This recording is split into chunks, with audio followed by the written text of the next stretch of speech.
We were founded in 2021, and we were founded with the purpose of raising money to go after those who come after us and to support those who support us.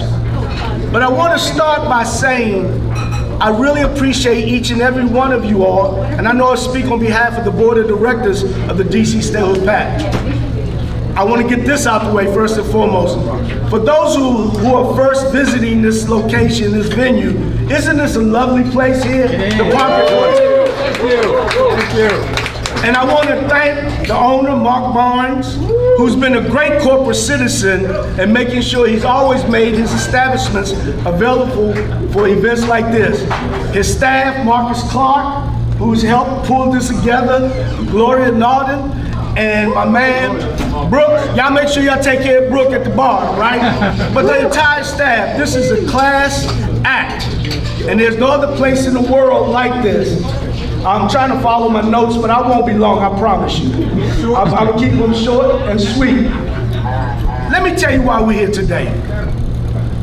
We're at a critical time, not only in this nation and this world, because of the political dynamics that have entered the White House and Congress, but the District of Columbia, Douglas Commonwealth in particular, we are under attack. Not only is our quest for statehood a major endeavor that we've been struggling for and questing for decades, but now the Congress and the White House has the audacity to talk about taking out limited home rule. They want to take us back to a time when DC was run by 3 commissioners, run by an oversight committee that treated the District of Columbia like a patronage farm where they hired their people from out of DC. If I remember correct in my history, prior to us getting our limited home rule in 1973, 62% of DC government employees lived outside of the city. We can't go back to that. Nope. We cannot go back to that. Not going back. Not going back. And so we're here today, one, to celebrate the internal quest that we've had for DC statehood, but more importantly, to raise the critical conversation about how we stop the attack on our home rule and advance an agenda for DC statehood. And so I'm honored to represent the PAC, because these are some bad mamma tammers. Most of them are lawyers who are fighting the good fight, representing folks on voting rights, immigration issues, and just plain old civil rights and civil liberties. And so I'm honored to be a part of that. Yeah, let's give them a hand. Our co-chair will introduce them later on, and they'll raise their hand and she'll point them out. But I just want to make sure that we really recognize there's a sense of urgency. And the thing that we recognize as a PAC, our grassroots, on-the-ground organizations like Free DC, the DC Young Democrats, Neighbors United for DC Statehood, and all of the Long Live Go-Go, all of the organizations that are on the street, they're raising the community grassroots level. What we can do as a PAC is raise money and give help to those congressional members and those folks that want to give us help. As a young man, I remember the story that Walter Fontroy, our former representative, used to talk about how he turned back and got rid of Jimmy Mack out of South Carolina. Jimmy Mack ran DC like it was his plantation. Let's be real. And because of his national network efforts through the National Action Alert Network, he was able to get Jimmy Mack unelected. Now imagine what he did in the 70s with snail mail and dialing a rotary phone. In 2025, with the invention of all of the technology that we have, these little computers in our hand, all of the platforms from Instagram, Facebook, TikTok, Imagine if we were to organize nationally. Because the fight isn't within us here in DC. The fight has to be in the streets across America. We have to go into Ohio. We have to go into Maryland to Andy Harris's district. We have to go after those who've been coming after us. And so that's what we wanted to do today. I can say it personally. I am pissed to the highest level of festivity with the attacks that I've been hearing. I remember in the days when Richard Shelby out of Alabama forced us to vote for whether or not we would allow guns on our streets. I can remember congressmen deciding, when we decided to close a firehouse in Ward 6, which was close to his house, we built a new one, and he made us keep that other one open along with the new one. But we don't have to go that far back. We can look at just the issues of us not being able to spend our money for our own issues, our tax money. As most of you know, DC paid more taxes than 22 states. Our population is higher than about 9 states, yet we still suffer the indignity of lack of sovereignty for our own selves. And so today, we're here to celebrate that. Now, I want to bring up a couple of people. Because again, I'm super excited. Yesterday, the mayor released the proclamation declaring today DC Statehood Day here. And so we have a representative, not from the mayor's office, but we're going to let our new statehood senator, Ankin Jane, come and do the proclamation. Followed by that, Kevin Chavis, who's our Democratic National Committee man and a staffer at the Council at Large member, Anita Barnes' office. He's going to do a resolution from the council. And then following that, we're going to have a couple of people who will give reports, as I call it, from the battlefield. Those who've been on the streets, beating their feet, trying to beat the drums, to raise the level of consciousness and action in our city. So let's bring Brother Jane up, our senator. Let's give him a hand. Thank you, everyone. It's so great to be amongst friends and allies today and really every day. So I'm so thankful to the mayor for everything that she has done for statehood and everything her office has been doing to fight for home rule. So I'm really proud to be reading the proclamation she issued today, May 1st, 2025, DC Statehood Day. Whereas next summer, on July 4th, 2026, the United States celebrates the semi-quincentennial of gaining our independence from the Kingdom of Great Britain based on the concept of no taxation without representation. And whereas it does not go unnoticed that today, nearly 250 years later, the more than 700,000 residents of the District of Columbia continue to bear all the responsibilities of American citizenship, yet we do not enjoy the same inalienable rights and voting representation in our Congress that citizens of all 50 states enjoy. And whereas we pay the highest per capita federal income taxes in the country, serve on federal juries, have fought and died in every war since the beginning of our republic, and have a larger population than the states of Vermont and Wyoming, yet we have no vote in our federal legislature or ultimate authority over our own local budgets, laws, and institutions. And whereas serving as a city, county, and state government, the district performs all the responsibilities states have, including the administration of health and human services and federal block grant programs, a department of motor vehicles, education, transit and transportation systems, and public safety functions. And whereas at the start of the 119th Congress on January 3rd, 2025, the Washington, D.C. Admissions Act was introduced in the House by D.C. Congresswoman Eleanor Holmes Norton and in the Senate by Maryland Senator Chris Van Hollen. HR 51 has 190 co-sponsors and sponsors, and S51 has 42 co-sponsors. I think actually it's a little out of date, we have a few more now. And whereas, just as we have for more than 2 centuries, we continue our push for DC statehood and seek admittance to the Union as our country's 51st state, Washington Douglas Commonwealth. This will at long last provide our residents with the same fundamental rights that are endowed to our fellow Americans. Now, therefore, I, the Mayor of Washington, D.C., do hereby proclaim Thursday, May 1st, 2025 as DC Statehood Day in Washington, D.C. Do commend this operation to all Washingtonians and do encourage all Americans to learn more by visiting statehood.dc.gov. Mayor Muriel Bowser. So I just want to say quickly, I know that we're in difficult times right now, but I remain hopeful that DC statehood will happen and that it will happen soon. You know, but it's not going to happen unless we have the resources to make it happen, right? So we got to win some Senate elections, we got to win some House elections, and I'm sure other people will come up and give you specifics, but it's going to take some money, right? To win elections, you need money, and for us to have influence in some of the people who are being elected, we need to show them that we were there for them when they were running for office. And we hope that they will be there for us when they get elected to office and start serving. So I encourage you to donate to the DC Statehood PAC. We need all the help we can get. And I am so hopeful for the future of DC.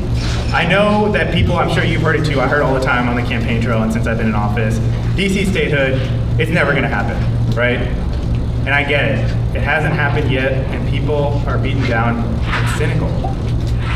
But any big structural change, it takes a lot of work. So all we can do is push against that closed door.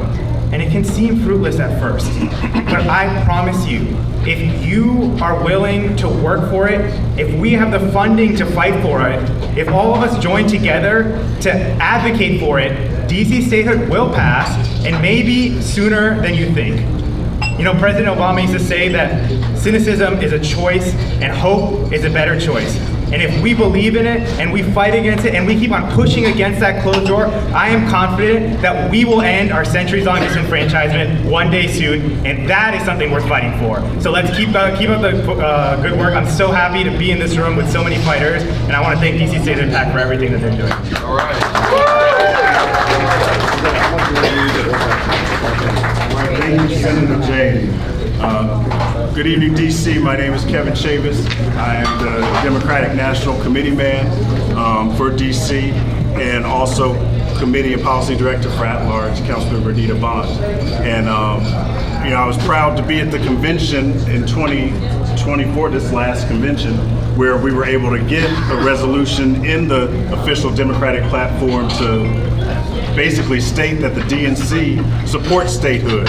So we were able to do that, and there are many people in this room who were there as well who helped advocate for that.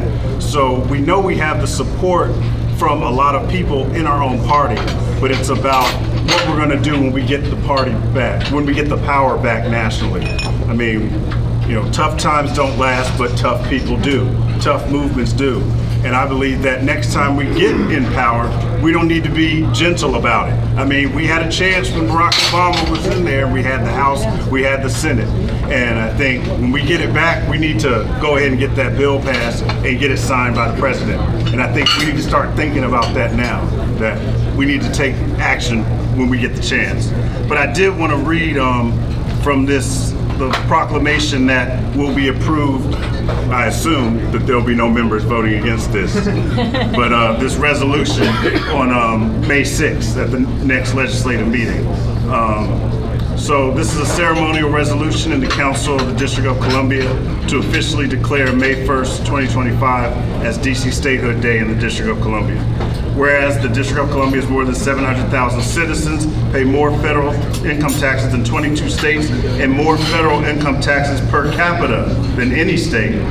Whereas the U.S. Constitution, as ratified in 1788, provided the right to vote for representation in Congress to the people of the several states of the United States, which included citizens living on the land that would later be designated by the federal government for the nation's capital, as ceded by Maryland and Virginia to become the District of Columbia. Whereas, despite the provision of the right to vote in the Constitution, through the enactment of the DC Organic Act of 1801, DC residents were disenfranchised from voting for representative members of Congress more than 200 years ago. Whereas the District of Columbia has more citizens than the state of Vermont and Wyoming, and almost as many as Alaska and North Dakota. Whereas the citizens of DC continue to express their determination to achieve full representation by electing 2 U.S. senators and a U.S. representative to advocate for statehood and full democracy. Whereas citizens of the District of Columbia bear all the responsibility of citizenship, including fighting in wars and serving in the military, paying federal income taxes, and serving on federal juries. Whereas no other democratic nation in the world denies basic rights of self-government, including participation in the national legislature to residents of its capital. Whereas the United Nations Human Rights Committee has released statements expressing concern over this denial of representation to citizens of DC. Whereas the Organization of American States, to which the United States is a signatory, has also described the disenfranchisement of DC residents as a violation of its charter agreement. Whereas Congress often interferes with legislation passed by DC's locally elected officials by enacting spending restrictions on DC revenue, violating the fundamental principle that state and local governments are best suited to follow the will of their citizens. Whereas despite nearly 3 decades of balanced budgets, DC faces the possibility each year of being shut down because of congressional interference, threatening both DC and national security. And whereas it has been more than 60 years since the passage of the Civil Rights Act, and more than 50 years since DC was granted limited home rule, and the residents of DC have yet to receive the same rights as residents of the 50 states. Resolved by the Council of the District of Columbia that this resolution may be cited as the DC Statehood Day Recognition Resolution of 2025. This resolution shall take effect immediately upon the first date of publication in the DC Register. Thank you very much. Keep up the work. Thank you, Kevin. And I thank you for your representation on the National Committee. Before I bring up our next person for battleground reports from the battlefield, I do want to recognize Marin as she walks out here. Marin set up all of these lights at the tables, really laid it out for us, and I truly appreciate her work. And also want to recognize a couple of people as my memory comes.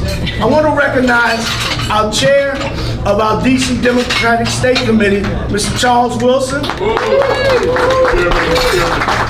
I see our former at-large council member and Ward 5 council member, Vincent Orange, is here. We have our Ward 8 chair, the Ward 8 Democrat, Troy Presswood, back there.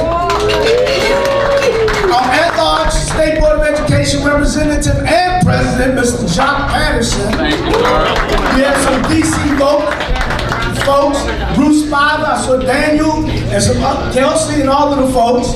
And we all get intertwined in some shape, form, or fashion. So I wanted to recognize them.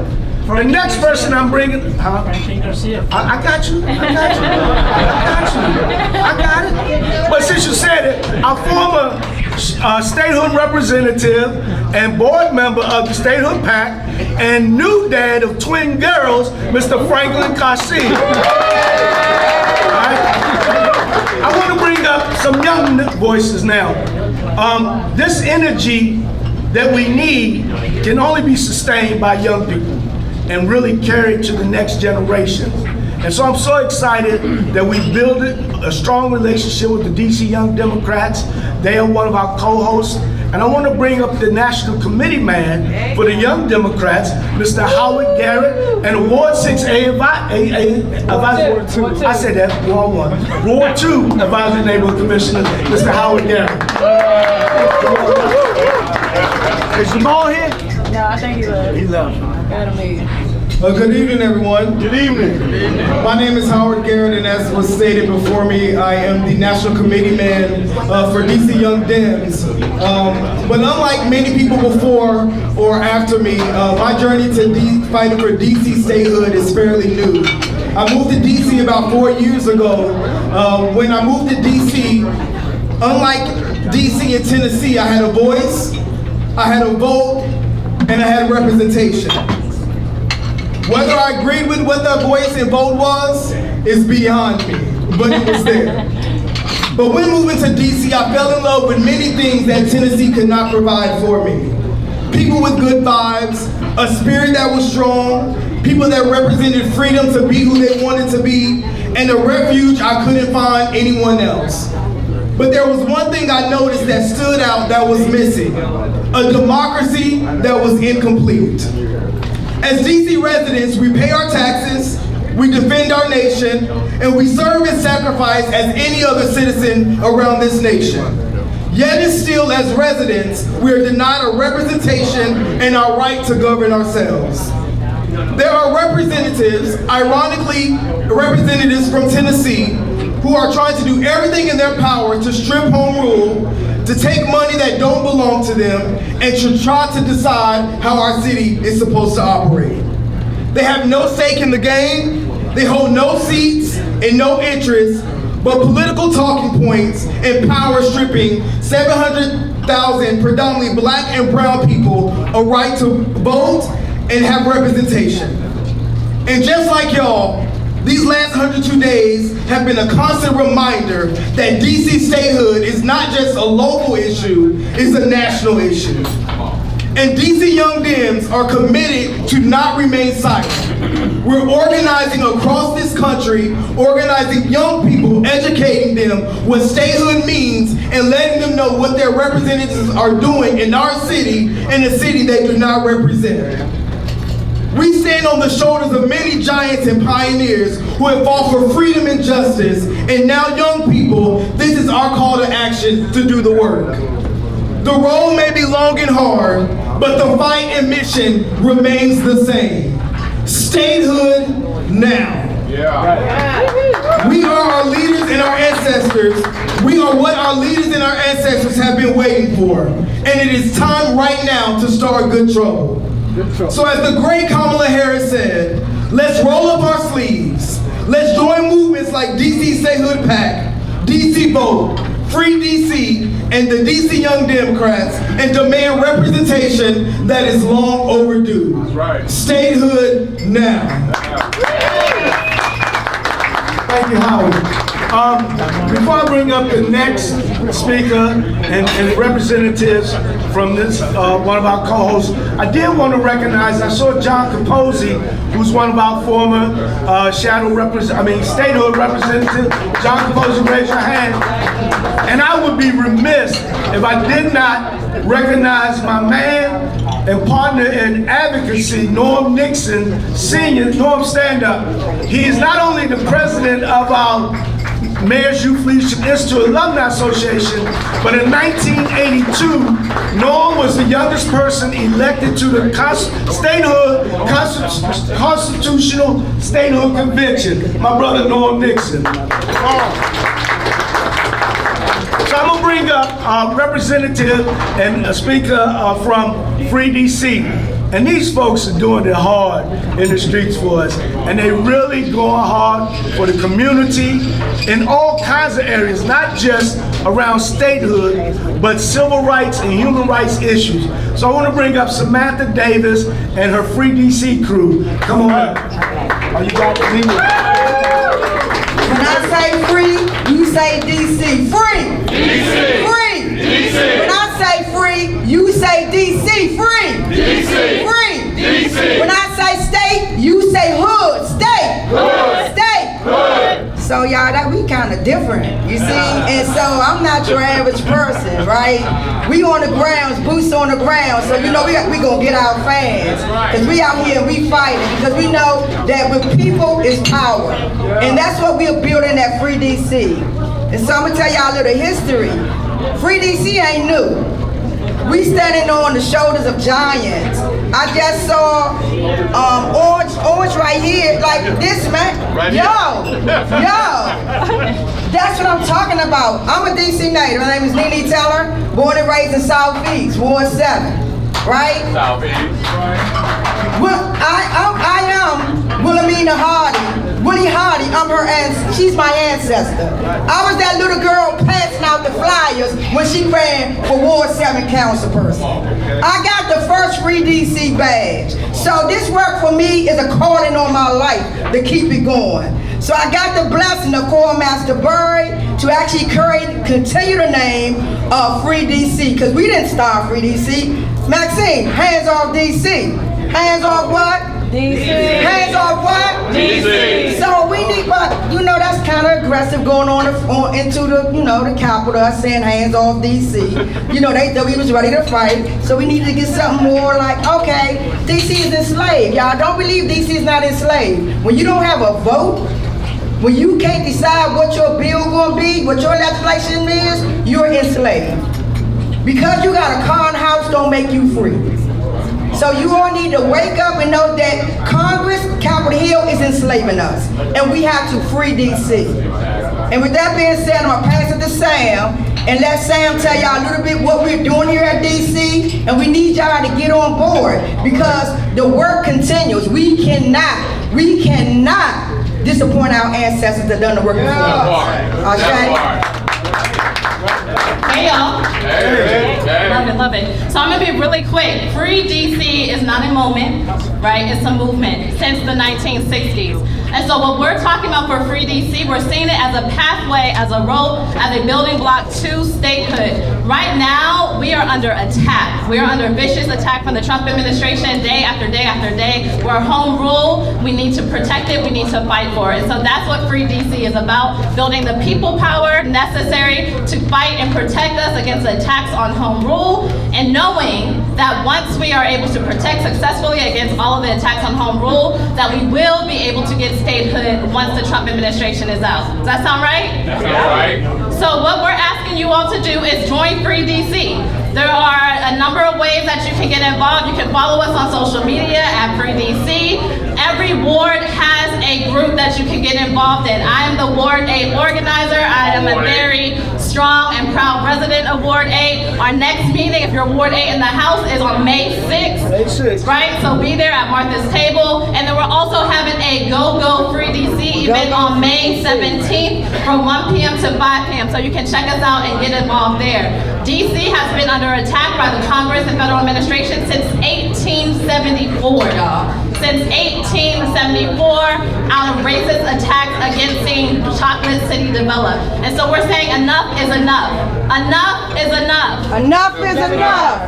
So one last time as we wrap up, repeat after me. I'm gonna do a little call and response. When DC is under attack, what do we do? Rise up, fight back. That's right. Y'all got it? That's right. When DC is under attack, what do we do? We rise up, fight back. When DC is under attack, what do we do? We rise up, fight back. What do we do? We rise up, fight back. What do we do? Rise up, fight back. All right, peace, y'all. Okay. All right. All right, we winding down. I'm getting ready to bring up our co-chair, but before I do that, I did want to recognize one of my community sons who's a young Dem, a YEO, former youth mayor, and now recently sworn in Ward 7 Democrat chair, Mr. Tyrell Holcomb. Raise your hand, Tyrell. Thanks for taking a break from you all's YEO activities and coming through. We're winding down, and the last voice you're going to hear is our co-chair. But I do want to remind everybody, this quest for statehood and the fight to protect our home rule is not new. And I remember the likes of Julius Hobson, Josephine Butler, Hilda Mason, and all of those that fought with us. And I was talking earlier about 1993. And this pin that I have on is that old. When the Citizens for New Columbia started sustained civil disobedience that led to the November vote in 1993, November 1993, for statehood. And let's be real, not only did the Republicans vote against it, but quite a few Democrats. So we got to do some work in our own home territory to get that. I'm going to turn it over to Karen now. Karen Barker Maku, who's our co-chair, and she will talk a little bit about what we're doing and initiatives going forward. And then after that, let's mingle, meet, and maybe party a little bit. I like to party, so it is a celebration for DC Statehood. Thank you for your time. Thank you, Kemry. As he said, I'm Karen Barker Barco. I'm the co-chair of the DC Statehood PAC. I'm not a DC native, but my husband George is 4th generation, and my sons are 5th generation DC natives. And I just want to quickly recognize some of the board members that are here from the PAC. Dylan Marshall, Noah Wills, Franklin Garcia, of course, Aviva Kemper, Shelley Tompkin, Andrea Thomas, Warner Session, and Jamal was here, but I think he left. As you've heard in tonight's remarks from all the other great speakers, we've had enough here in DC of being patronized and told what to do with our hard-earned tax dollars from people like Mike Lee in Utah and Andy Ogles from Tennessee, and oh yeah, Andy Harris from Maryland's First. Even though DC's population is by far more educated than the population of any state in the nation, they think we're too dumb to know what to do with our own tax dollars. Well, Andy Harris and all you other Republican representatives and senators who think it's okay to mess with DC, we're coming for you. In the past year, the DC Statehood PAC has picked up significant momentum, raising more money to support pro-DC statehood candidates, and we're going to keep going. Because of the radical MAGA policies of this administration during the first 100 days, seats that were once solid Republican seats are now in play, and we will be there, meeting with and supporting pro-DC candidates. We're going to elect more DC candidates in 2026 than ever before. All of the pro-DC groups here tonight are building a movement, and we need your help. Together, we're building an army to fight back for DC. Whether you can give time, money, expertise, we need your help, so get involved. A big thank you to the park tonight. I've already made so many great connections tonight with other DC statehood groups, because we all have to work together to make this happen. So, introduce yourself to people, make connections, and let's do this. So, thank you so much for coming, and enjoy the rest of the evening.